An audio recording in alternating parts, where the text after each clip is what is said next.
First off, this episode of My Hero Academia was really good because it gave us a little bit more insight on the powers of the other classmates. So now we know a little bit more about what they can. Oh, and Eraserhead, he was putting in so much work all by himself, basically straight hands against all those villains. He definitely a pro. He deserves that title. Did you see him putting in work? His arm got crumpled and he was still putting in that work. And yo, Todoroki, yo, he's so cold. Get what I did? Because he has ice powers, and I think his name's Todoroki.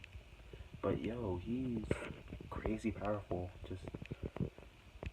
He's like, must be like one of the top students of the class. Also, the fact that I don't know the name of all the students in the class it's not a bad thing, but you know, I don't know, I just can't remember them all. I could tell you who they are by their power and stuff, you know? I'm also enjoying how there's not too much fan service or too much pervertedness in this anime.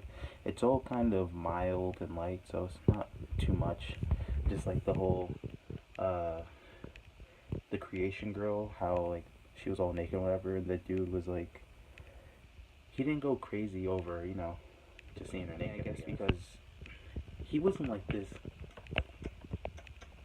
because he went over his wild limit. No, it's because he saw her naked. That's it. That's the only explanation. That dude with the hands all on his face or whatever, he's like,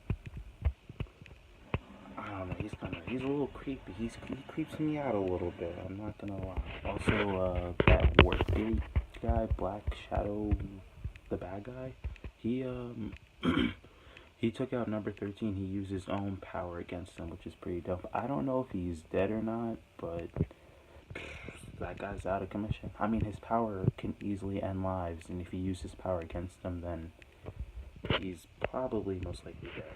And basically, it's up to Ida. I know his name. I know who he is.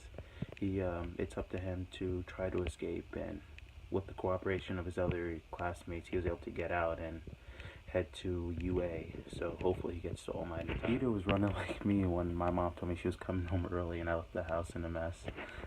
And during the fight with the Eraserhead, that Nomu thing freaking broke his arms. He couldn't, he used his, Eraserhead tried using his power to erase the Nomu's quirk, but it's just naturally that strong, probably about as strong as All Might, which is pretty terrifying. The sound effects of him just breaking his bones, it made me, you know, really feel like this is actually real danger, and I kind of like that. It was really cool. Not really cool, but Kachan was really smart for thinking, yeah, let's go up to the gate guy because we can definitely get rid of their getaway when the other heroes come to try and save them. Basically, he summarized that if the villains that they were facing against were that weak, then everyone else in the class should be okay for the most part. Basically, the kid who, with the red hair, who gets hard, you know, the hardness, not like that, but you know, the kid who will make his body stiff. Oh my god, nothing works with this.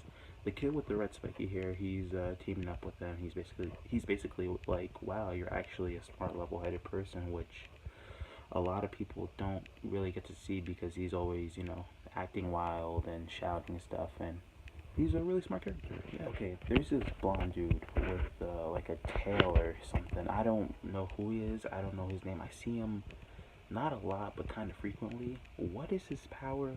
What can he do? He wears like a karate gi, I think. Someone needs to tell me what he does, because I don't, he's in the story. Who are you? What is your name? Basically, because Ida was able to get away, the villains decided that it's time for us to go, it's time for us to leave.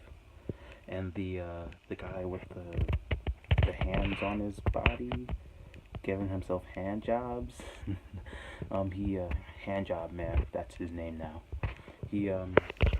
He's like, okay, we're gonna go, but before I go, I'm gonna go attack these little kids watching or whatever. He's like, I'm gonna give them a hand job before I go. Seriously, in all seriousness, his quirk is kind of dangerous. From what I see, if he touches you, he makes your body like crack or decompose. So you don't want to get a hand job from him. And it was at this moment that Eraserhead finally awakened his Mangekyo Sharingan. Alright, and Izuku finally, I have the volume playing. I'm watching it while I'm talking about it.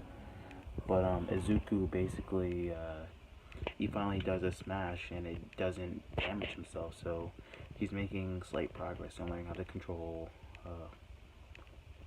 all for one. No, controlling one for all. Okay, yeah, I'm sorry, that's a little confusing sometimes. But the hand job man basically, the Nomu got in the way of the punch and everyone's okay. The guy didn't take any damage. He's still standing, unfazed, basically, which is, if that's like an All Might level punch that he just did, then All Might's gonna be in some trouble.